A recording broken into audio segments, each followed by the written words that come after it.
Imagine walking into your IELTS speaking test, you feel confident and prepared. You know that no matter what happens, you're going to get the score that you need. Now picture walking out of the exam knowing that you got the score that you deserve. This might sound impossible, but it's not. I know this because I've helped thousands of students who were in the exact same position that you are in right now, struggling just like you. And they got a band 7, 8, or even 9. And in this video, I'm going to take you on a journey. I'll tell you exactly what band 5 and band 6 students do differently from band 7, 8, and 9 students. These things that band 7, 8, and 9 students do differently are actually very easy and simple to learn. You'll also discover the hidden traps and common mistakes that trip many students up. And you'll also learn the key techniques that could skyrocket your score. So if you're ready to go from fear and stress to confidence, keep watching this video. You'll know exactly what to do on test day and have total confidence. So the IELTS speaking test is divided into 3 parts. So we're going to compare what band 5 and 6 students do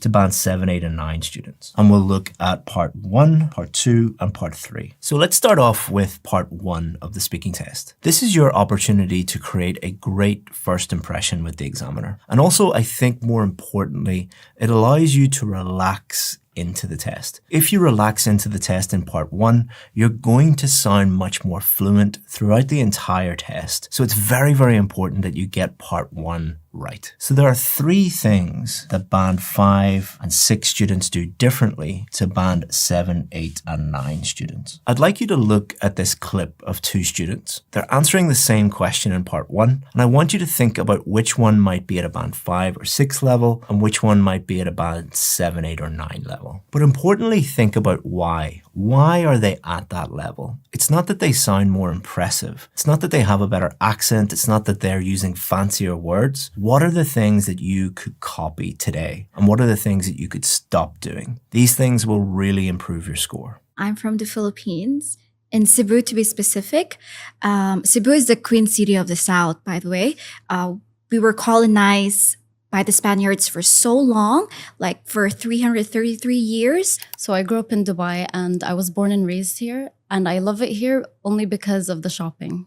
So here the first student is doing something that examiners are trained to spot. This problem creates the worst first impression. It could even get you a band 0, and it's memorized answers. So why is this such a big problem? Well, first of all, the IELTS test is not a memorization test. It is testing your ability to communicate clearly in English. It's not testing if you can memorize a list of words and sentences and then just repeat them to the examiner. It's also considered cheating. Think about it this way. If you really knew how to speak English, would you need to memorize answers? No. That's why you'll never hear a band 7, 8, or 9 student giving a memorized answer. They don't need to. And it also lowers your score in 2 very, very important ways. Listen to this next clip and think about how memorization might have led to a low score. I'm from Mumbai. It's a city in India. India is known for its culture and vibrant nature. Also for their movie industry. It's located in Mumbai, where I'm from. It's called Bollywood. It's also known for its food. We have really delicious food, which is known worldwide. And people call it their favorite food, as I've heard. So did you notice the first problem? I want you to think back to when you were a child in school. Think back to the lessons where the teacher got you and the other students to read aloud from the book. How did you feel? How do you think that you sounded? Do you think that you sounded fluent or not so fluent? Compare that to how you speak normally every day to a friend or a loved one. This is exactly how you sound when you memorize an answer. You sound like a robot. But don't worry, there's an easy way to fix that, and I'll tell you about it in a second. So did you spot any other issues? Let me explain here what the other issue was. So I want you to imagine that this is the destination. And here we have student A, and here we have student B. So the examiner asks, tell me about your hometown. Student A talks about the history of their hometown, the culture of their hometown, famous things, the food, the weather, the nightlife, and on and on. Student B just simply answers the question. And this is what Band 5 and 6 students do all the time. They go off topic in many different directions. And this is why many of you complain about examiners constantly interrupting you. They stop you mid-sentence. A lot of students complain about this and say that the examiner was rude or unprofessional. That's actually not the case. In part 1, they have to ask you a range of different questions. And if you give these very, very long memorized answers that go off in many different directions, they're going to stop you in the middle of the sentence because they need to continue with asking you those questions. And you're going to feel like, oh, the examiner thinks I'm doing really badly, and you're going to get more stressed and you're going to sound even more robotic, and your score is going to be terrible. So there was nothing wrong with your English. It was your preparation. It was your strategy. So now you might be thinking, well, how long should part 1 answers actually be? You're saying don't give very long answers. Should I give very short answers then? No, that's not good either. And I know how frustrating that advice can be. Like, don't give short answers, don't give long answers. But you shouldn't be thinking about length at all. You shouldn't be thinking of how long have I been speaking. You shouldn't be thinking of how many words or how many sentences. That's going to ruin your fluency. There's a simple strategy that you can use by copying what these band 7, 8, and 9 students do. They do something completely different. And I discovered this when I was teaching in Ho Chi Minh City in Vietnam. What I used to do was maybe 10 or 15 minutes before class started, I would go in early and I would speak to the students about things that happened at the weekend or sports or the weather, just normal, everyday, small talk, chit-chat questions. And during those 10 or 15 minutes before the class started, a lot of students, when they were talking normally, would give band 8 or 9 answers. Then I would play a little trick on them. Once class started officially, I did something interesting. I would get one of the best students, the students that I was just talking to 10 minutes before, giving these amazing band 9 level answers. And I would do a mock one-on-one speaking test with them. So they would go from a band 9 level answer when I said, what did you do at the weekend, 10 minutes before, to giving an answer that sounded something like this. At the weekend, I went to Vung Tau. I like seafood. They have nice seafood. It was nice by the sea. I like the sea. So from a fluent band 9 answer to band 5 or band 6 in minutes. And I recognized this and I instantly improved the speaking scores of the entire class by asking one question. Why don't you speak the same way as you did 10 minutes ago? See, in the 10 minutes before class, they were talking to me like a human being, not as an examiner or a teacher. It was like having a normal conversation with a friend. And not only were they much more fluent, but they answered the question directly without going off topic. And they weren't thinking about how many words or what length or how many sentences. And I call this problem test mode. Students go from sounding very, very fluent to sounding like a robot as soon as the test starts, even in practice sessions. So how can you avoid this mistake and overcome this problem that many, many students have? There's one simple strategy that band 9 students use. I want you to watch these clips and try and figure out what the strategy is. Do you ever buy clothes online? All the time. It's very rare that I purchase something in store. I mean, for the last maybe 5 years, I buy everything online. What do you like to listen to? I love to listen to music and podcasts, especially relating to criminology and true crime stories. I really enjoy that. Is it popular to give flowers in your country? Yes, but I think we have to avoid white flowers because they use white flowers at funerals. I'm not sure if I'm getting this right, but I think there are certain colors that we need to avoid. So did you spot it? They simply answer the question directly, and then they add a little bit more detail. This detail could be an explanation, it could be an example, or it could be something like a personal story. And if that's confusing or overwhelming, just answer the question like you would if you were in a coffee shop with a friend. Remember, they are testing your ability to speak naturally in English. They're not testing if you can memorize a bunch of answers that impress the examiner with fancy structures and idioms and things like that. And that would be the final lesson. Just continue to talk like this and you will do absolutely amazing on your IELTS speaking test. So now let's move on to part 2 of the speaking test. But before we do, I have a little gift for you. A lot of students ask me if I can give them real practice questions. So what I've done is I've put together this PDF that has more than 500 real practice questions. It's essential that you use real practice questions because if you use ones that are too easy or too difficult, it will really mess up your preparation. So all you have to do if you want this free gift is just go below into the description, click on the link, and you can download it instantly for free. And then use all this information that I'm teaching you in the video to practice at home. So part 2 of the speaking test is often the most feared part for many students because it requires you to do something that a lot of students feel uncomfortable doing or they've just never done it before. That's because in part 2 you'll be given a cue card that looks like this and they'll ask you to speak about that topic for up to 2 minutes. And this can be quite scary for many students because it's difficult to speak about anything for 2 minutes, especially in a foreign language when you're under stress and you have a scary examiner like me looking at you. But what if I told you it wasn't part 2 that is scary? It's the strategy that students use most often that leads to low scores. And what's really interesting is this. When students stop doing these things that most band 5 and 6 students do, and they switch to our strategy that our band 7, 8, and 9 students use, something happens. Not only do their scores improve, but part 2 becomes something that they look forward to. It's their chance to shine, to show the examiner how great they are without any worry, without any stress, with complete confidence. First, listen to this student and see if you can spot any problems. So I'll describe the house of my grandma. So who lives there? My grandma lives there. And my grandpa used to live there. Where the property is, it's in the mountain in Beirut, in Lebanon. What it looks like a castle for me. It's not a castle, but for me, it's like a castle. We have a lot of memories there. That's why I decided to talk about this house. If you like it, definitely I do.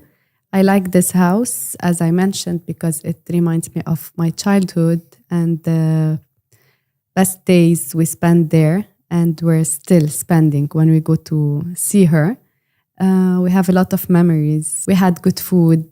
She used to cook a lot for us. The house is simply like, I feel like home. I just love it. So did you spot what the problem was? What most students do is they look at the main topic here at the top, and then they look at bullet point number 1, talk about that, then bullet point number 2, talk about that, then bullet point number 3, talk about that, and then the final point, and they talk about that. But why is that a problem? Well, first of all, there might be one or more of these bullet points that you just don't have much to say about. That makes it extremely difficult to speak fluently for up to 2 minutes. And then once you get to the end, after 20 or 30 seconds for the average student, you run out of things to say and you start to panic. And you're like, oh, I've only been speaking for 30 seconds. I'm going to fail my test. Oh, I'm never going to be able to move to Canada. How am I going to tell my mom and dad? And everything gets worse and worse and you get more and more stressed and you fail the test, not because your English was bad, but because you're using this strategy that most students use.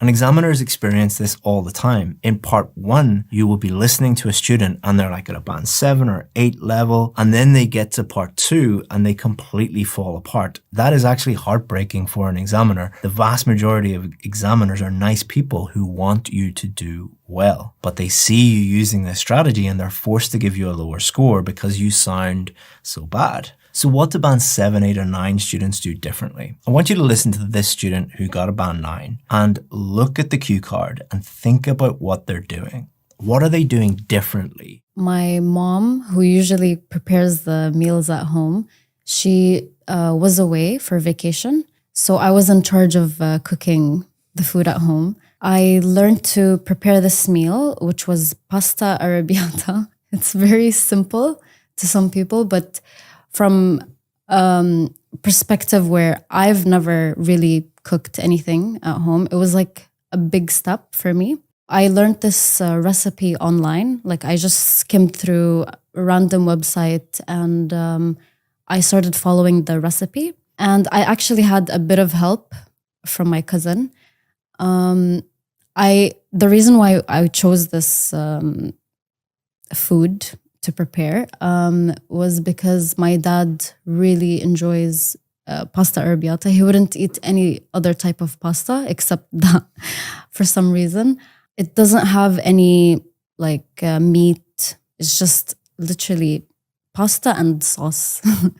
And it was pretty quick. Like when I started preparing it, it didn't take me that long, which I liked because I hate spending hours in the kitchen just waiting to cook to eat something. I think that takes the fun out of cooking because I just want it quick. The part that I liked about the meal that I prepared was that it was quick, but also at the same time it was very delicious. Like I added organic tomato. I used not like the canned sauce. I made it from scratch, so that's what I enjoyed about it. So did you spot it? They don't stick to the bullet points. They don't really think about the bullet points at all. Instead, what they do is they focus on the main topic at the top. So they're always talking about the main topic, but they're not necessarily using the bullet points. What they do instead is they have the freedom to talk about other things. In other words, add their own bullet points. So within that main topic at the top, they're adding things that they feel more comfortable talking about while still talking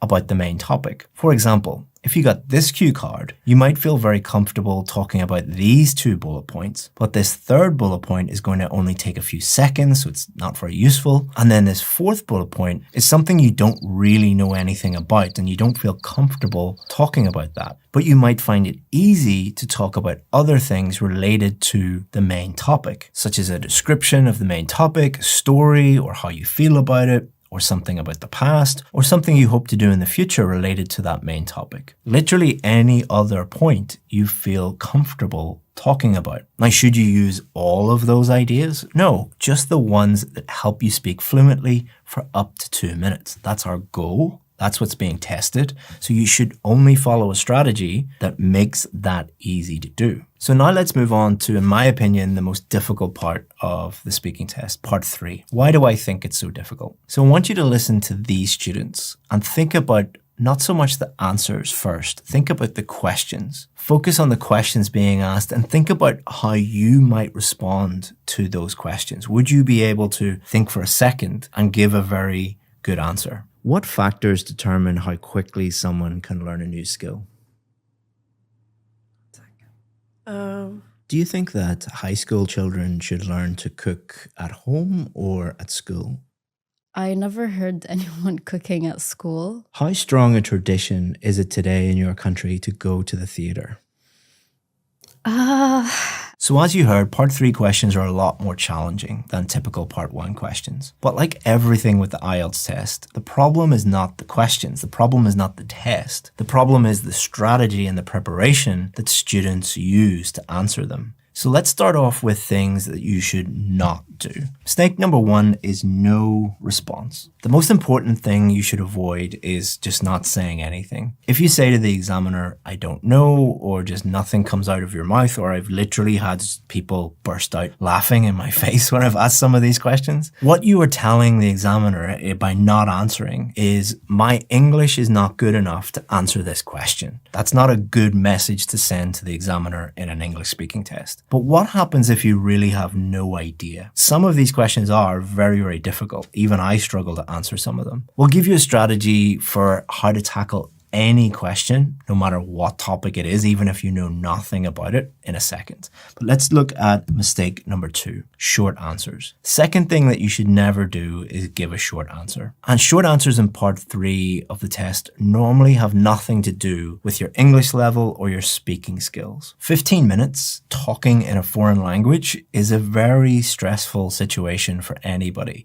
especially with someone scary and horrible looking at you like me as an examiner, judging you. It's a completely exhausting process. So short answers are often more related to fatigue, to tiredness, than to English ability. So what they do is, and something you should never do, is they surrender. They give up. And what you're really saying to the examiner, if you just like, I don't want to answer these questions, is give a short answer. Again, you are saying to the examiner, I don't have enough English to answer this question. Again, you should never do that in an English test. But don't worry, I have a solution, like every part of the IELTS test. But before that, I have some really, really good news for you. This is something that many students don't know or understand. I think it's a bit of a secret. I don't know whether I should actually be telling you this or not. But in part 3, the examiner has a range of different questions that they could ask you. They have some easier questions for the lower level students, and then they have really, really difficult questions for those band 7, 8, and 9 students. If you get a really difficult question, this is a good thing. It's an exceptionally good sign. That means the examiner thinks that you are maybe at a band 7, 8, or 9, and they're asking you more and more difficult questions to really stretch your English ability and separate out the band 7s from the band 8s, from the band 9s. So now you know if you get a difficult question, that's a good thing and you're going to be happy about it. How do you tackle those difficult questions? Well, first and foremost, always attempt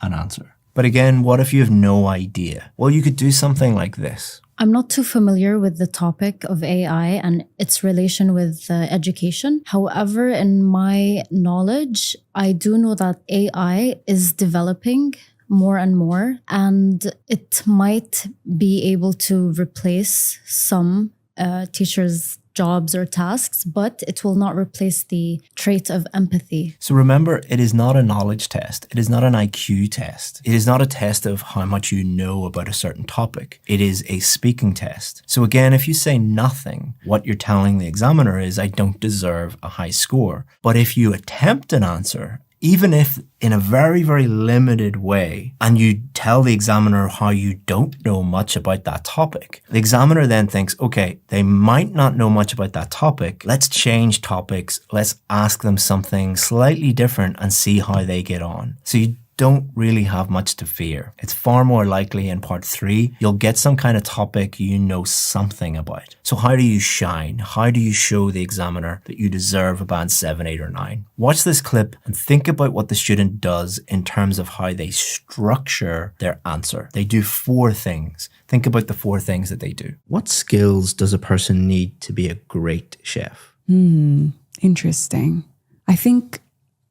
From what I've heard, I've never worked as a chef or worked in a kitchen before, but I think it takes a lot of trial and error. So for that reason, I would imagine that the person would have to be very patient. And with that patience, you need to have an inherent passion for the food that you're making. I think chefs usually specialize in one or more cuisines. So just having an understanding of the background of the spices, where it comes from, of the meat, where it comes from.